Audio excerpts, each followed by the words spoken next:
परमेश्वर के दैनिक वचन। जिस किसी ने भी बाइबल पढ़ी है वो जानता है कि जब प्रभु यीशु का जन्म हुआ था तो बहुत सी चीजें घटित हुई थीं। उन घटनाओं में से सबसे बड़ी थी शैतानों के राजा द्वारा उसका शिकार किया जाना, जो इतनी चरम घटना थी कि उस क्षेत्र के 2 वर्ष या उससे कम उम्र के सभी बच्चों की हत्या कर दी गई थी। ये स्पष्ट है कि मनुष्यों के बीच देह धारण कर परमेश्वर ने बड़ा जोखिम उठाया था और मानव जाति को बचाने के अपने प्रबंधन को पूरा करने के लिए उसने जो बड़ी कीमत चुकाई वो भी स्पष्ट है।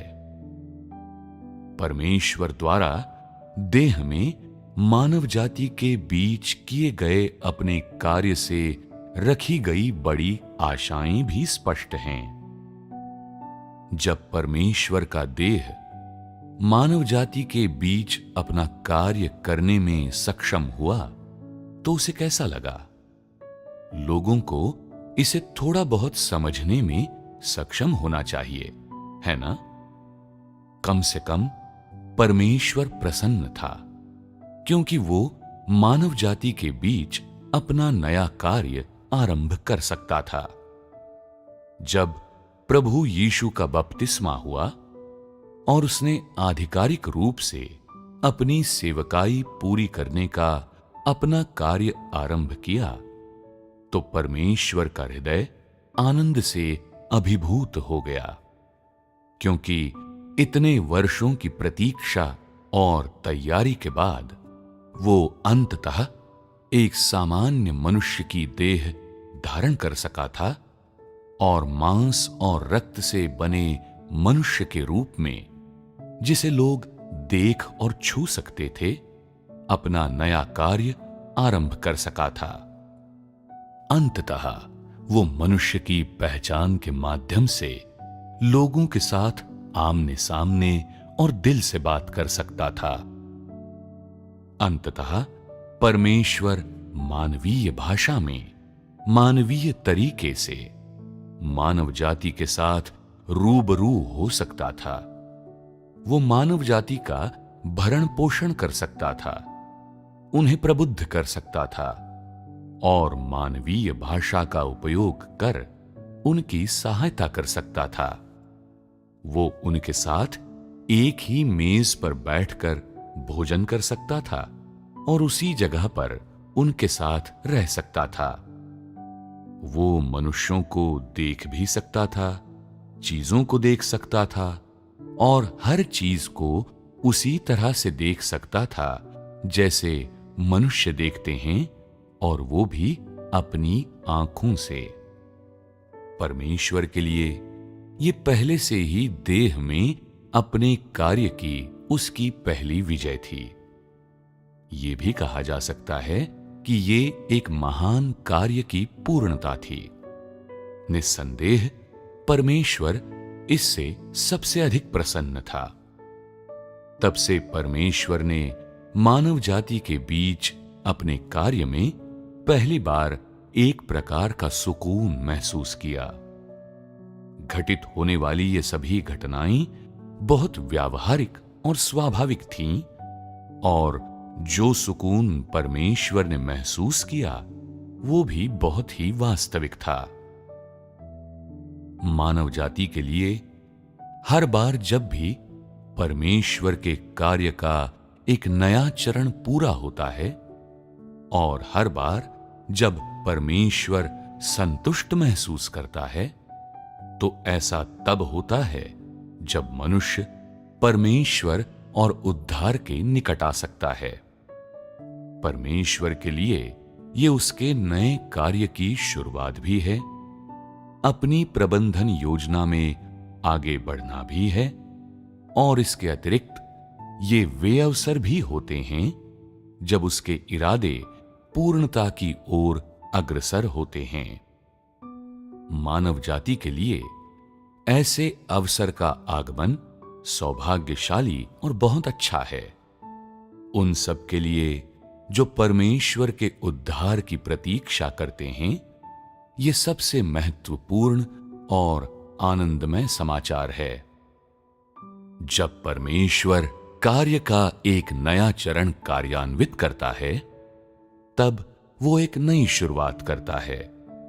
और जब इस नए कार्य और नई शुरुआत का सूत्रपात और प्रस्तुति मानव जाति के बीच की जाती है, तो ऐसा तब होता है जब इस कार्य के चरण का परिणाम पहले से ही निर्धारित और पूरा कर लिया जाता है और उसका अंतिम परिणाम और फल परमेश्वर द्वारा पहले ही देख लिया गया होता है। साथ ही ऐसा तब होता है जब ये परिणाम परमेश्वर को संतुष्टि महसूस कराते हैं, और निस्संदेह ऐसा तब होता है जब उसका हृदय प्रसन्न होता है। परमेश्वर आश्वस्त महसूस करता है, क्योंकि अपनी नजरों में उसने पहले ही उन लोगों को देख और निर्धारित कर लिया है जिनकी उसे तलाश है, और वो पहले ही इस समूह को प्राप्त कर चुका है। ऐसा समूह जो उसके कार्य को सफल करने और उसे संतुष्टि प्रदान करने में सक्षम है। इस प्रकार वो अपनी चिंताएं एक ओर रख देता है और प्रसन्नता महसूस करता है। दूसरे शब्दों में, जब परमेश्वर का देह मनुष्यों के बीच एक नया कार्य आरंभ करने में समर्थ होता है और वो उस कार्य को बिना किसी बाधा के करना आरंभ कर देता है जो उसे करना चाहिए, और जब उसे महसूस होता है कि सब कुछ पूरा किया जा चुका है, तो अंत उसकी नजर में पहले से ही होता है। इस कारण से वो संतुष्ट होता है और उसका हृदय प्रसन्न होता है।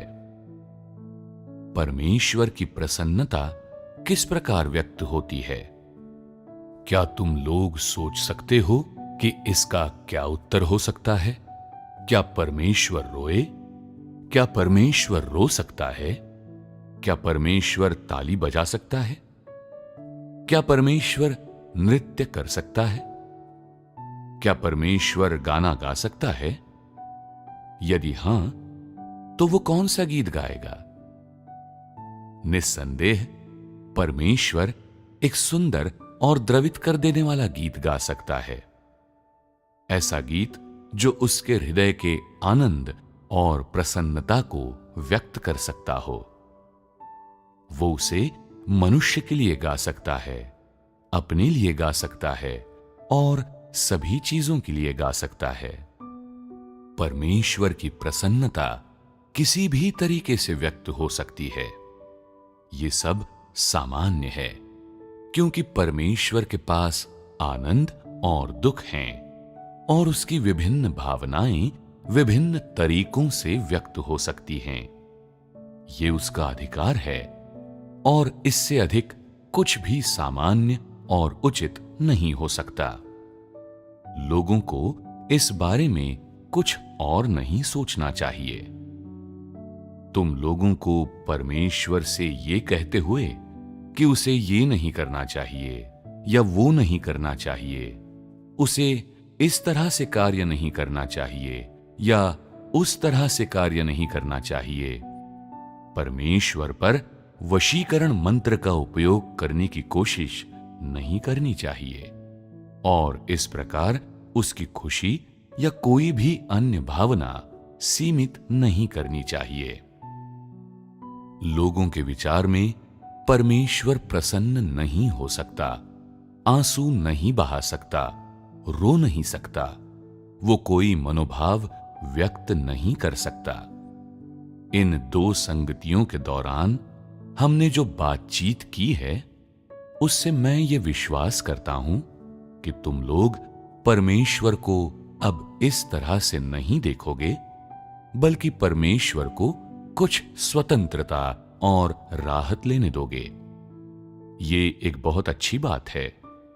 भविष्य में यदि तुम लोग परमेश्वर की उदासी के बारे में सुनकर सचमुच उसकी उदासी महसूस कर पाओ और उसकी प्रसन्नता के बारे में सुनकर तुम लोग सचमुच उसकी प्रसन्नता महसूस कर पाओ, तो कम से कम तुम लोग स्पष्ट रूप से ये जानने और समझने में समर्थ होगे कि परमेश्वर को क्या चीज प्रसन्न करती है और क्या चीज उदास करती है।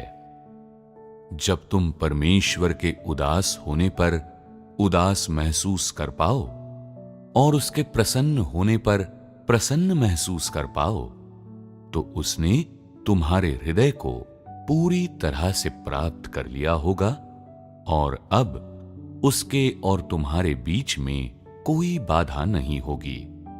तुम परमेश्वर को अब मानवीय कल्पनाओं, धारणाओं और ज्ञान से विवश करने की कोशिश नहीं करोगे।